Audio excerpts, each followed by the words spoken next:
Halo teman-teman, kembali lagi bersama saya Popo di Dreamland. Hari ini saya akan memandu Anda ke sebuah film psychological drama keluaran tahun 1975 yang berjudul One Flew Over the Cuckoo's Nest.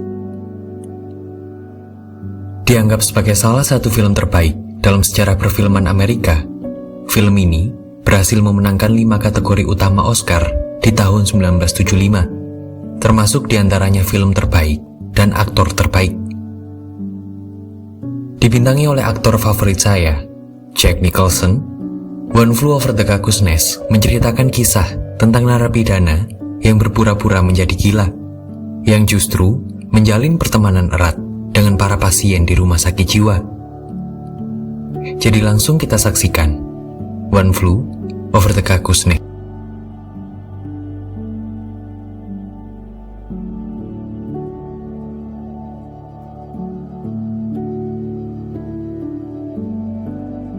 Di September 1963, seorang penjahat kelas teri, Randall Patrick McMurphy, dijatuhi hukuman penjara atas tuduhan melakukan pemerkosaan terhadap seorang gadis berusia 15 tahun. Tapi demi menghindari kerja paksa di penjara, Mac berpura-pura menjadi orang yang punya penyakit mental agar bisa dipindahkan ke rumah sakit jiwa. Sebab sebagaimana hukum yang berlaku di Amerika, seseorang dengan gangguan jiwa tidak akan bisa dipenjara. Mac pun segera menjalani kehidupan barunya di rumah sakit jiwa. Ia bertemu dengan kepala bangsal rumah sakit jiwa di sana, Miss Ratched, seorang kepala perawat yang dingin dan intimidatif. Ia juga bertemu banyak pasien di rumah sakit jiwa itu, yang masing-masing punya keluhan gangguan yang berbeda-beda. Di antaranya ada Billy Bibbitt, sang anggota termuda yang gagap dan memiliki gangguan kecemasan. Dale Harding, si bapak-bapak pemarah. Martini, yang seperti anak kecil. Cheswick, si objek bully. Serta Chief, sang Indian yang bisu tuli. Tapi baru sebentar di sana, Max segera menyadari betapa Miss Ratched sangatlah otoriter dalam menjalankan tugasnya di bangsal mereka. Miss Ratched sangatlah kejam. Ia tak mengenal kompromi dan mengatur semua pasien itu untuk tunduk kepadanya dan menuruti semua kehendaknya. Ia bahkan mulai melihat Mac sebagai ancaman kepada otoritasnya, sebab sosok Mac yang asyik dan ramah itu ternyata membuat semua pasien senang dengan keberadaannya. Sikap Mac yang memanusiakan para orang gila itu dengan cepat membuat semua pasien itu menurut dan bergantung kepadanya. Mirip seperti sebuah geng besar dengan Mac yang kini jadi pemimpinnya. Termasuk saat Mac yang kini sedang memperjuangkan tontonan Piala Dunia agar diperbolehkan untuk ditonton di TV bangsal itu pun didukung semua pasien yang menganggap itu akan menjadi tontonan yang seru. Namun meskipun sebenarnya tontonan Piala Dunia itu tak membahayakan kejiwaan para pasien, Miss Ratched tetap melihat itu sebagai pemberontakan, karena ia sadar jika ia mengiyakan permintaan Mac itu, ia akan benar-benar kehilangan kontrol bangsal dan kontrol itu akan sepenuhnya diambil alih oleh Mac. Tapi meskipun usahanya gagal, Mac tetap tak kehabisan akal. Dengan memanfaatkan alam pikiran pasien rumah sakit jiwa yang kacau, ia duduk di depan TV yang mati itu, lalu berteriak-teriak tentang pertandingan hayalan itu seperti komentator bola, yang ternyata mengundang semua pasien untuk mengerumuninya dan ikut antusias dengan cerita Mac yang berhasil menggugah hayalan mereka. Tentu melihat hal itu, Miss Ratched pun semakin merasa diinjak-injak harga dirinya.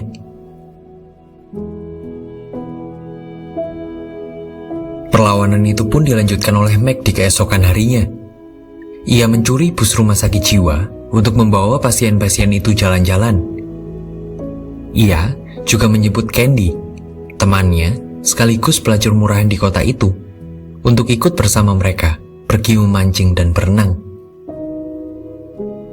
Dengan berpura-pura menjadi rombongan dokter, mereka berhasil membawa kabur kapal untuk berlayar ke tengah laut. betapa pelesiran naik kapal itu sangatlah menyenangkan hati mereka. Keluar dari rutinitas di bangsal, yaitu bermain kartu dan minum obat, benar-benar mereka rayakan sejadi-jadinya.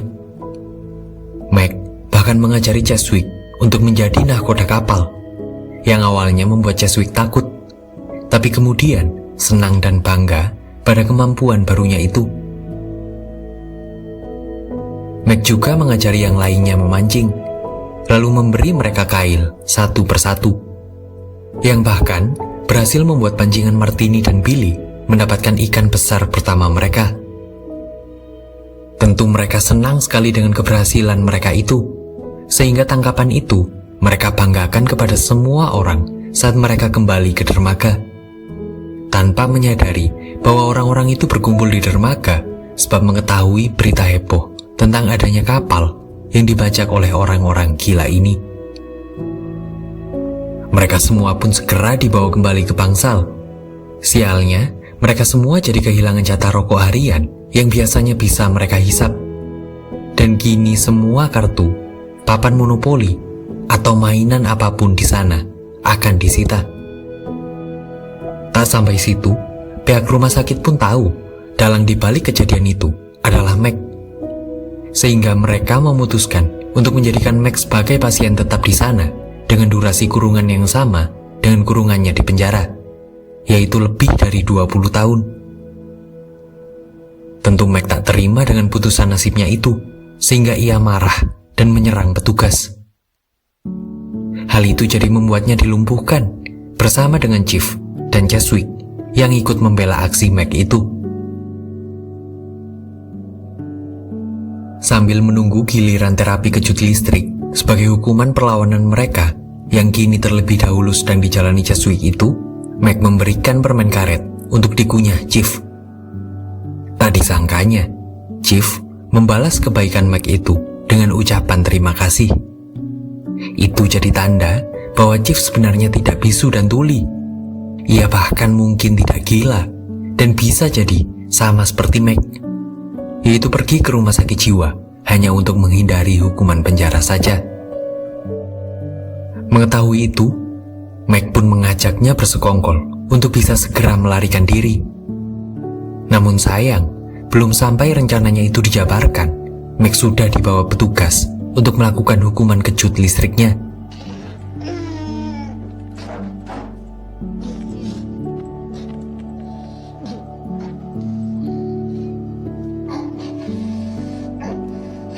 Tapi hukuman sedih itu ternyata tak membuat Meg kapok dan justru kembali berulah. Dengan memanfaatkan momen malam Natal yang membuat sebagian besar petugas bangsal cuti bekerja, Meg menyelinap ke kantor perawat, lalu menelpon dua teman pelacurnya, yaitu Candy dan Rose, untuk meminta mereka datang ke bangsal dan membawa banyak botol alkohol. Sebagian botol alkohol itulah yang kemudian digunakan Meg untuk menyogok Turkle, penjaga bangsal di malam itu, agar mengizinkannya melakukan pesta Natal di dalam bangsal. Sementara beberapa botol yang lain mereka gunakan untuk bersenang-senang menghabiskan malam Natal paling meriah yang pernah terjadi di bangsal mereka itu. Tentu botol-botol itu segera membuat banyak peminumnya mabuk dan tertidur, termasuk Turkle, si penjaga bangsal itu sendiri, yang membuat Meg bisa dengan mudah mengambil kunci bangsal darinya. Maka saat pesta itu usai, Meg dan Chief bersiap untuk melarikan diri dan mengundang Billy untuk ikut bersama mereka. Namun Billy menolak. Ia takut dengan kehidupan di luar rumah sakit jiwa yang bisa jadi tak menerima orang gagap dan punya mental penakut sepertinya. Tapi Meg tak pernah kehabisan ide. Meg tahu selama ini Billy selalu curi-curi pandang kepada Candy, salah satu teman wanitanya, sehingga agar Billy bisa punya keberanian setidaknya sekali dalam hidupnya, Meg mengatur situasi agar Billy bisa mendekati Candy. Meg pun memasukkan Billy dan Candy dalam satu kamar, lalu menunggu Billy membuktikan kejantanannya sambil minum dan menikmati malam yang masih panjang. Sebelum nantinya, setelah Billy usai, mereka akan kabur dari sana diam-diam.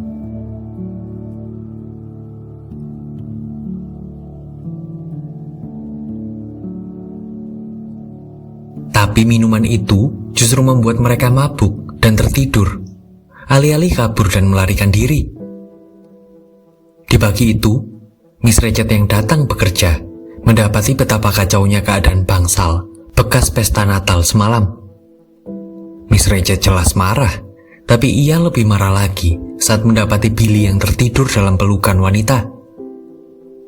Itu membuktikan bahwa Meg sudah menang darinya, karena mampu membuat para pasien di sana, terlebih Billy, si gagap dan penakut, berani membangkang melawan Miss Ratched.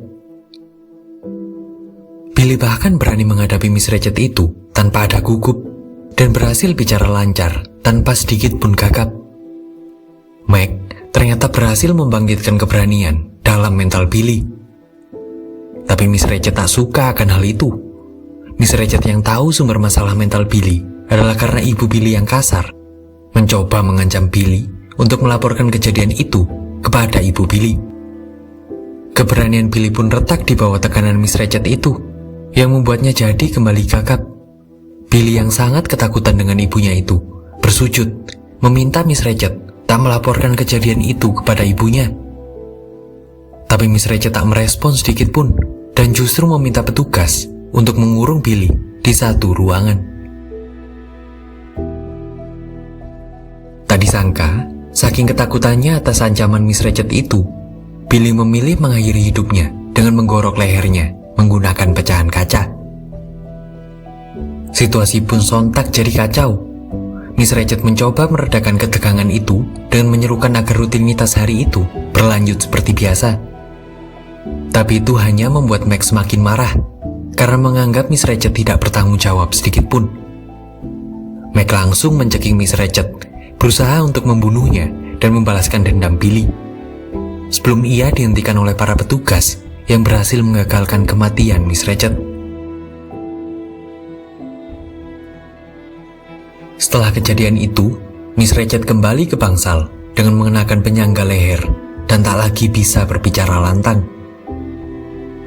Tapi atas perlawanan Meg kepadanya itu, Miss Ratched menghukumnya dengan menyuruh ahli bedah untuk melakukan prosedur lobotomi, yaitu pengangkatan sebagian otak dari kepala Meg. Itu membuat Meg yang awalnya ceria dan banyak bicara tak lagi bisa bersuara. Meg sudah seperti layaknya zombie yang badannya kaku dan sepenuhnya membisu. Meg pun segera dikembalikan ke bangsal, dan Chief senang dengan kembalinya Meg itu, karena artinya Meg menepati janjinya untuk tidak kabur sendirian tanpa dirinya. Tapi Chief segera sedih saat menemukan jahitan di kepala Meg, tanda bekas lobotomi yang membuatnya bergetar saat mengetahui betapa jahatnya Miss Ratched kepada sahabatnya itu. Chief lalu memeluk Meg dengan erat sebelum membaringkannya dan membekap wajah Meg dengan bantal, berusaha mengakhiri penderitaan sahabatnya itu dengan kematian instan, ketimbang hidup dengan kelumpuhan selamanya. Chief lalu bangun dan mengarah ke ruang terapi.